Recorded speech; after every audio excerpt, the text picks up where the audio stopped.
یہودی جو مذہب ہے، نام جو ہے آپ یہودی سنتے ہیں، یہ دراصل حضرت یعقوب علیہ السلام کے 12 بیٹے تھے، ان میں سے بڑے بیٹے کا نام یہودا تھا۔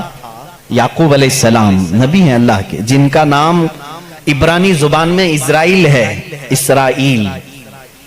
ان کے بیٹوں کو بنی اسرائیل کہتے ہیں۔ وہ 12 بیٹے تھے یعقوب علیہ السلام کے، انہی میں سے ایک بڑے بیٹے یہودا تھے، یا بیچ میں کوئی ایک بیٹے کا نام یہودا تھا۔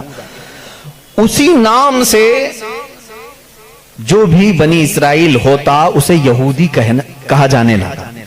یہودی ایک قوم کا نام ہو گیا، وہ اس کو انگلش میں جیوز کہتے ہیں آج۔ جیوز یہ دنیا کی شریر قوم ہے، بڑی شریر قوم ہے۔ پہلے یہ لوگوں نے نبیوں کا قتل کیا ہے۔ ان کے بارے میں کیونکہ میں وہی باتیں کر رہا ہوں جو قرآن کہہ رہا ہے۔ اگر آپ کہیں گے بہت کٹر پنتھی ہو جائے گی تو پھر قرآن کو بھی بند کرنا پڑے گا۔ قرآن کہتا ہے یقتلون النبیین بغیر حق، یہ ناحق نبیوں کا قتل کرتے تھے۔ جب قرآن ان کی باتیں بیان کر رہا ہے تو میں کیوں نہ بیان کروں؟ یہ شریر قوم تھے، حق بات کو کبھی تسلیم نہیں کرتے تھے۔ بہرحال زکریا علیہ السلام کے قاتل یہ ہیں، یحییٰ علیہ السلام کے قاتل یہ ہیں، اور عیسیٰ علیہ السلام کو سولی پر چڑھانے کے سارے بندوبست انہی نے کیا۔ یہ بات مجھ سے نہیں، عیسائیوں سے جا کے پوچھ لو، ان سے پوچھنا جیزس کو کون سولی پر چڑھایا تھا، جبکہ ہمارا عقیدہ ہے کہ عیسیٰ علیہ السلام کو سولی نہیں دی گئی۔ ہمارا عقیدہ قرآن سے ثابت ہے، اس پر میں بعد میں گفتگو کرتا ہوں۔ لیکن یہ یہودی قوم بڑی پرانی ہے، یعقوب علیہ السلام سے چل رہی ہے، ٹھیک ہے، کافی پرانی۔ یہ مانتے کس کتاب کو؟ کسی بھی دین کو، کسی بھی مذہب سے ہم کو اگر بات کرنا ہے تو اس کی جو مقدس کتاب ہے اسی سے بات کرنا۔ میں بھی انہی سے بات کروں گا، ہوائی فائرنگ نہیں۔ جو مقدس کتاب تمہارے نزدیک ہے اسی کی باتیں اگر میں رکھتا ہوں۔ یہاں محفل میں اتنا وقت نہیں ہوتا، تھوڑی تھوڑی جھلکیاں میں دے کر کے جاؤں گا تاکہ جو ریسرچ اسکالر ہیں وہ اس کو آگے بڑھائیں اور پھر اپنی تحقیق سے لوگوں کے سامنے یہ باتوں کو لائیں۔ یہودی قوم جس کتاب کو مقدس مانتی ہے وہ تورات ہے، جو موسیٰ علیہ السلام پر نازل ہوئی، اور زبور ہے جو حضرت داؤد علیہ السلام پر نازل ہوئی۔ ان کتابوں کے مجموعے کو آج انگلش میں اولڈ ٹیسٹمنٹ کہا جاتا ہے۔ یہ کتابیں مارکیٹ میں دستیاب ہیں، ان کو کیا کہتے ہیں؟ Old testament. تقریباً اس کتاب میں جو الگ الگ چھوٹی چھوٹی کتابوں کو ملایا گیا ہے 73 کتابوں کا مجموعہ ہے اولڈ ٹیسٹمنٹ۔ جیسے قرآن میں 30 پارے ہیں نا، پہلا پارا، دوسرا پارا، تیسرا پارا، اس طرح سے اس میں پارے سمجھ لیں یا الگ الگ ٹاپکس۔ یہ کتنے ہیں؟ 73 ہیں۔ اس میں بھی ان کا بڑا اختلاف ہے، میں سارے اختلافات نہیں بتا سکتا آج، لیکن قرآن میں سب کا اتفاق ہے، چاہے وہ شیعہ ہو، دیوبندی ہو، وہابی ہو، اہل حدیث ہو، کوئی بھی ہو۔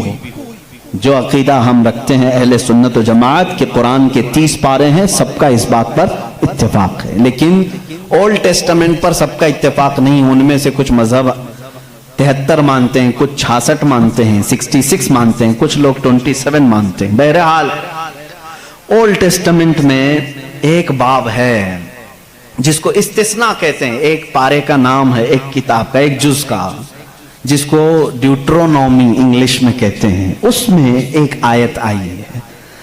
آیت ظاہر سی بات ہے اللہ کی ہے، آیت اللہ کی ہے اور موسیٰ علیہ السلام پر نازل ہو رہی ہے۔